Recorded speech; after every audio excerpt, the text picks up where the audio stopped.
Hello students, आज हम study करेंगे टाइट्रेशंस के बारे में.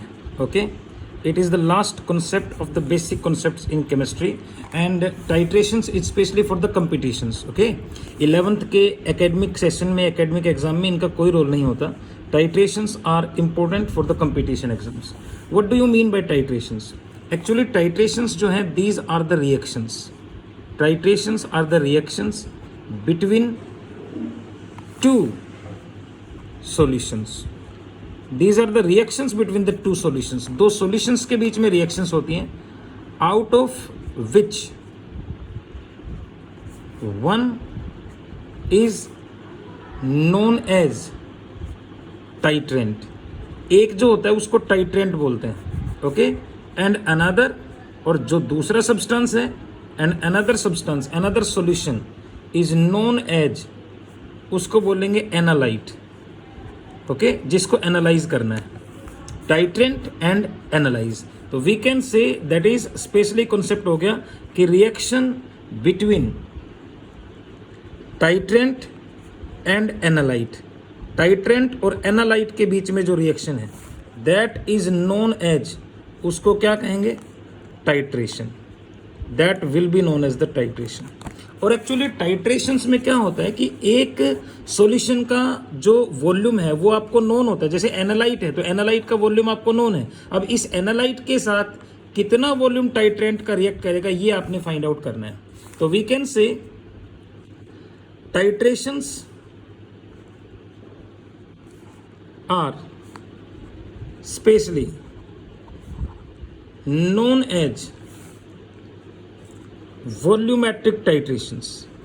Titrations जो हैं, they are specially known as the volumetric titrations. इनको specially volumetric titrations कहेंगे.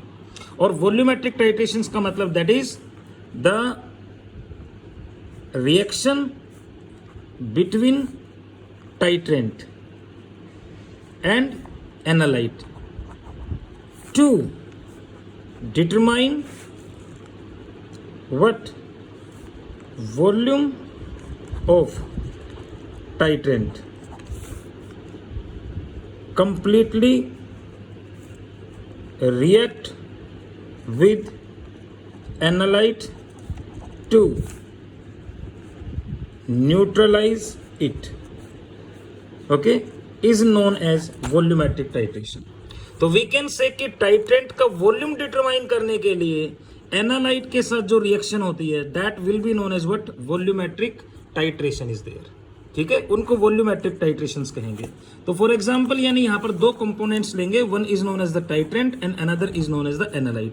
एक्चुअली टाइट्रेंट जो होता है ना, दैट इज टेकन, टाइट्रेंट को हम लेंगे, द टाइट्रेंट जो है that is taken inside a burette. Titrant जो है उसको ब्यूरेट में फिलअप करेंगे, और जो एनालाइट है that is filled up in the pipette, is taken in burette. Okay, and analyte जो है that is taken in pipette.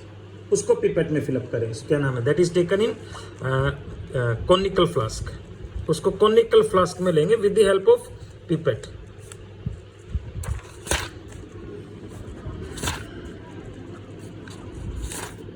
Pipette की हेल्प से. ठीक है, तो इसमें एक्चुअली क्या होता है कि आप प्रैक्टिकल एग्जाम में क्लियरली इसको स्टडी करोगे तो इस तरह से एक ट्यूब होती है large, that will be known as the burette. इसको ब्यूरेट कहेंगे, और यहाँ पर ये नोजल होता है जो इसको रोकने के लिए और ओपन अप करने के लिए होता है. ये ब्यूरेट होती है. यहाँ पर रीडिंग होती है 0 से और 50 तक. ओके, यानी ये 50 मिलीलीटर की होती है. This is known as burette. इसको ब्यूरेट कहेंगे. ठीक है भाई, और इसमें कोई भी सॉल्यूशन फिलअप कर देंगे. तो इसमें जो सॉल्यूशन हम फिलअप कर रहे हैं उसके रीडिंग ले लेंगे. जैसे 0 तक आपने रीडिंग नोट किया तो 0 तक भर लेंगे यहाँ तक. तो इसका मतलब ये 50 मिलीलीटर हो गया. इसके अंदर जो हम सॉल्यूशन भर रहे हैं that will be known as titrant. ये टाइट्रेंट है. और इसके नीचे यहाँ पर एक फ्लास्क ले लेंगे, that will be known as the conical flask. इस तरह से इसको कोनिकल फ्लास्क कहेंगे. और इसके अंदर जो हम सॉल्यूशन ले रहे हैं that will be known as analyte. ठीक है, और ये जो एनालाइट है इसको मेजर करेंगे किसकी हेल्प से? पिपेट की हेल्प से. इस तरह की एक ग्लास ट्यूब होती है pipette, just like that. This will be known as the pipette. ठीक है, ओके। और यहां पर एक सर्कल लगा होता है जस्ट लाइक दैट। तो ये जो पिपेट है ना, यहां तक फिलअप करेंगे हम इसको ना, ओके, सक करेंगे इसको। और यहां पर ये जो पिपेट है ये 20 मिलीलीटर भी हो सकती है और 10 मिलीलीटर भी, वो डिपेंड करता है कि आप कितना सॉल्यूशन लेंगे। तो इसकी हेल्प से कोई भी एनालाइट जो है वो सक करेंगे और सक करके इसके अंदर ऐड कर देंगे। जैसे फॉर एग्जांपल आपने रिएक्शन करना है किसके बीच में, बिटवीन NaOH सोडियम हाइड्रोक्साइड और HCl के बीच में रिएक्शन करना है आपने, एसिड और बेस के बीच में। तो these are specially known as the acid base titrations. Volumetric titrations जो है ना वो कई टाइप की होती है। एसिड बेस्ड टाइट्रेशंस हो सकती हैं, प्रेसिपिटेट टाइट्रेशंस हो सकती हैं, कॉम्प्लेक्सोमेट्रिक टाइट्रेशंस हो सकती हैं। एसिड बेस का मतलब तो जहां पर एसिड और बेस को रिएक्ट करेंगे एक दूसरे के साथ न्यूट्रलाइज करने के लिए, ठीक है। प्रेसिपिटेट टाइट्रेशंस में क्या करते हैं कि दो सॉल्यूशंस को रिएक्ट करेंगे प्रेसिपिटेट बनाने के लिए, ठीक है। और इसी तरह से एक होता है कॉम्प्लेक्सोमेट्रिक टाइट्रेशंस, वहां पर भी दो कंपाउंड्स को रिएक्ट करेंगे एक सोल्यूबल कॉम्प्लेक्स कंपाउंड बनाने के लिए। लेकिन मेनली हमने स्टडी करना है एसिड बेस टाइट्रेशंस के बीच में, यानी reactions between acids and bases out of which volume of one solution is known and volume of another solution is to be find out. एक सॉल्यूशन का वॉल्यूम हमें पता है, दूसरे सॉल्यूशन का वॉल्यूम फाइंड आउट करना है। जैसे आपके पास मान लो HCl दे दिया 0.2 मिलीलीटर, 0.2 मोलर सॉल्यूशन HCl का, नहीं 20 मिलीलीटर ऑफ 0.2 मोलर HCl। इसके साथ 0.1 मोलर NaOH का कितना सॉल्यूशन रिएक्ट करेगा वो हम इससे फाइंड आउट करेंगे एसिड बेस टाइट्रेशन से, ठीक है। इसकी मोलरिटी पता है आपको इसकी, लेकिन इसका कितना वॉल्यूम रिएक्ट करेगा वो आप यहां पर फाइंड आउट करोगे एसिड बेस टाइट्रेशन से। तो ये ऊपर से जो है क्या नाम है, ये आपने HCl ले लिया, लेट अस कंसीडर, मान लो यहां से हम NaOH इसके अंदर डिप करेंगे। सो डेफिनेटली NaOH और HCl रिएक्ट करेंगे। NaOH that will be used as a titrant here, क्यों।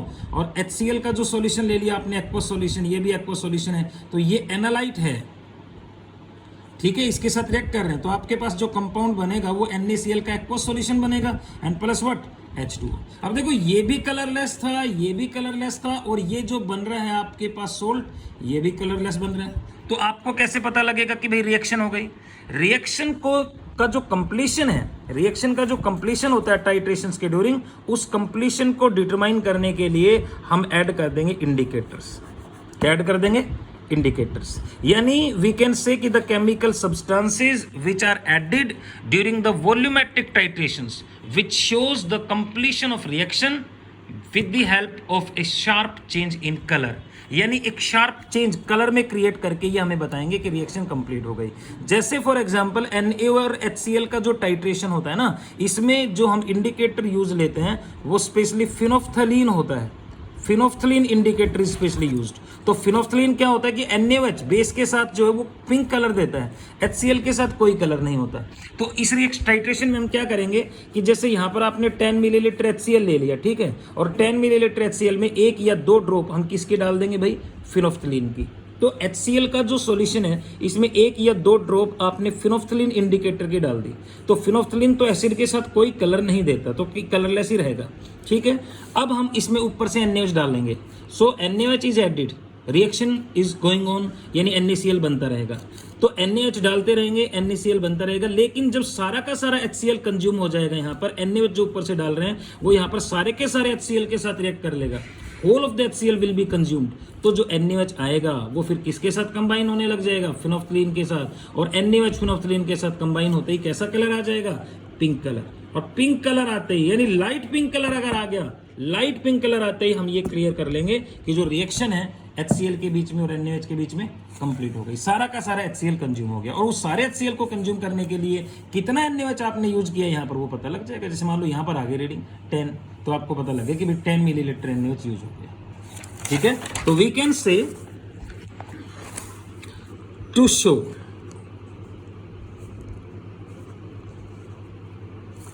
completion of reaction between titrant and analyte.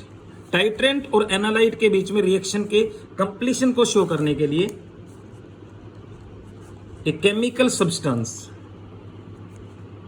Can be used. एक केमिकल सब्सटेंस को यूज करेंगे, नोन एज, क्या कहेंगे जिसको, that will be known as indicator. उसको indicator कहेंगे। तो we can say what is indicator, the chemical substance which is used, the chemical substance which is used to show, okay, completion of reaction between titrant and analyte. कैसे? By a sharp change in color, colour में sharp change के through. ठीक है भाई। तो इसी तरह से फॉर एग्जांपल इंडिकेटर के अगर हम एग्जांपल्स लें तो phenolphthalein, that is simply known as phenolphthalein, phenolphthalein, ठीक है, विच गिव्स पिंक कलर, जो कि पिंक कलर देता है किसके साथ? विद बेस, ठीक है, एंड नो कलर यानी कलरलेस रहता है किसके साथ? With acid, okay, and it phenolphthalein can be used for the titrations between strong acid versus strong base, यानी स्ट्रॉन्ग एसिड और स्ट्रॉन्ग बेस की जो टाइट्रेशंस है वहां पर कौन सा इंडिकेटर लेंगे? फिनोफ्थलीन। तो स्ट्रॉन्ग बेस के साथ ये पिंक कलर देता है और एसिड के साथ कोई कलर नहीं देता, ठीक है। एंड वी कैन से कि the point eight which colour change is observed to show completion of reaction, reaction के कंप्लीशन को शो करने के लिए कलर में जो चेंज होता है जिस पॉइंट के ऊपर, उस पॉइंट को कहेंगे भाई हम end point, that will be known as what? End point. तो एंड पॉइंट जो है वो पॉइंट होता है जहां पर रिएक्शन का कंप्लीशन हो जाता है, और वो कैसे पता चलेगा? कलर चेंज, मतलब जिस वॉल्यूम के ऊपर NaOH के जिस वॉल्यूम के ऊपर आपको ये पता चल रहा है कि रिएक्शन कंप्लीट हो गई, that will be known as the end point. एक होता है इक्विवेलेंस पॉइंट, दोनों आते हैं टाइट्रेशन के ड्यूरिंग, एंड पॉइंट, और दूसरा होता है इक्विवेलेंस पॉइंट। इक्विवेलेंस पॉइंट का मतलब एक्चुअली रिएक्शन कंप्लीट तो इसी पे होती है, एंड पॉइंट थोड़ा सा ऊपर जाता है। जैसे मान लो इक्विवेलेंस पॉइंट जो है वो 10 मिलीलीटर के ऊपर आ रहा है, तो जो आपका एंड पॉइंट है वो 10.1 मिलीलीटर पे आएगा, क्योंकि एंड पॉइंट तो जब आता है जब कलर चेंज होता है। और इक्विवेलेंस पॉइंट का मतलब वो पॉइंट जहां पर एसिड और बेस दोनों के जो ग्राम इक्विवेलेंट्स हैं वो इक्वल हो गए, यानी दोनों ने एक दूसरे को कंप्लीट न्यूट्रलाइज कर दिया। Equivalence point is what? यानी वी कैन से कि the point eight which number of gram equivalents, the point at which number of gram equivalents of titrant and analyte become equal to each other, वो point जहां पर analyte और titrant के number of gram equivalents बिल्कुल equal हो जाएंगे, उसको क्या कहेंगे भाई? Equivalence point. और एंड पॉइंट क्या होता है? वो पॉइंट जहां पर कलर में चेंज हो जाता है रिएक्शन के कंप्लीशन के कारण, that will be known as the end point. तो इक्विवेलेंस पॉइंट के ऊपर आई कैन से कि N1 V1 is equal to N2 V2, ये इक्वेशन अप्लाई कर देंगे, that equation will be known as normality equation, ठीक है। ये क्या है कि देखो आपको HCl का एनालाइट का जो है, एनालाइट जो HCl लिया हमने, तो एनालाइट की नॉर्मेलिटी पता है, एनालाइट की वॉल्यूम पता है आपको, और टाइट्रेंट की नॉर्मेलिटी पता है, वॉल्यूम फाइंड आउट कर सकते हैं। अब जैसे फॉर एग्जांपल यूं कहा जाए आपको, रिएक्शन करोगे आप, ठीक है, जैसे for example determine normality of a solution of NaOH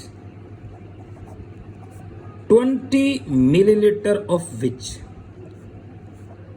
is required, जिसके 20 मिलीलीटर की जरूरत पड़ती है, किस लिए? टू कंप्लीटली रिएक्ट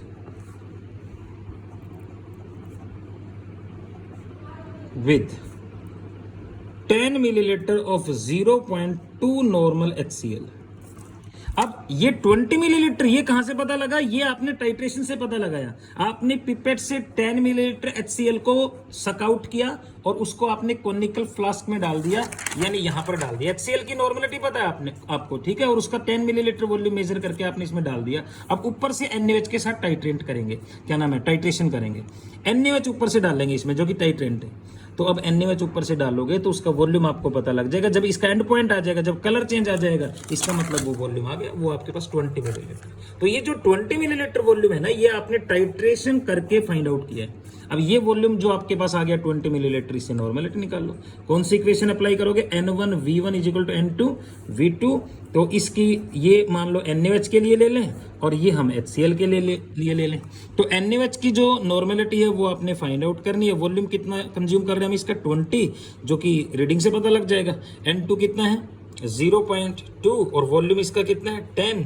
तो N1 आपके पास आ गया, देखो बिल्कुल। सो डेफिनेटली ये 2 पे कट रहा है और ये 0.1 नॉर्मल आ गया NaOH की नॉर्मेलिटी। तो आपने पता लगा लिया नॉर्मेलिटी, वॉल्यूम फाइंड आउट किया टाइट्रेशन से और फिर नॉर्मेलिटी आ गई इसकी।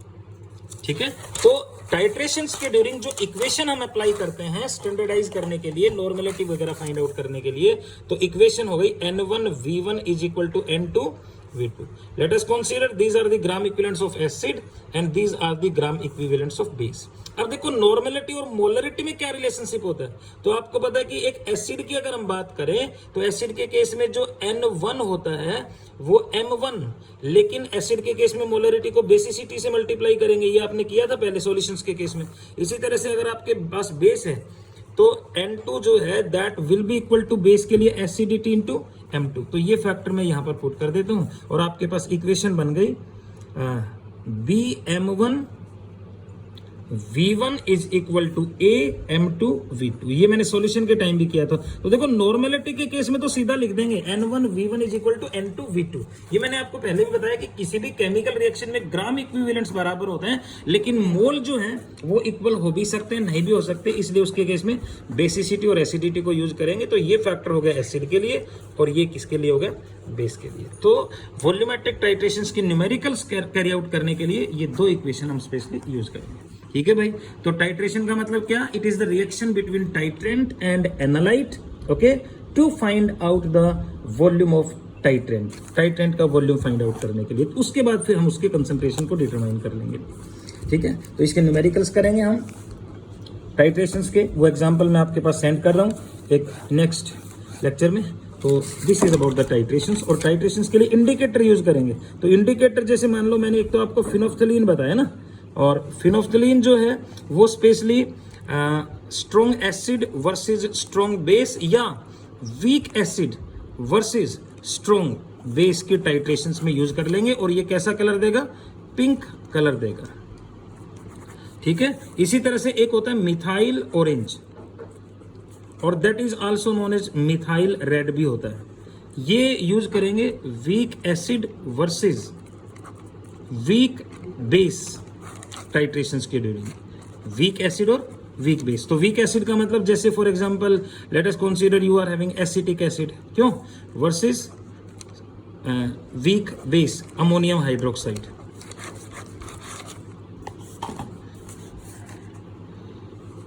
Sorry, they are used for methyl orange weak strong acid. ठीक है ना, strong acid not weak, strong acid versus weak base. या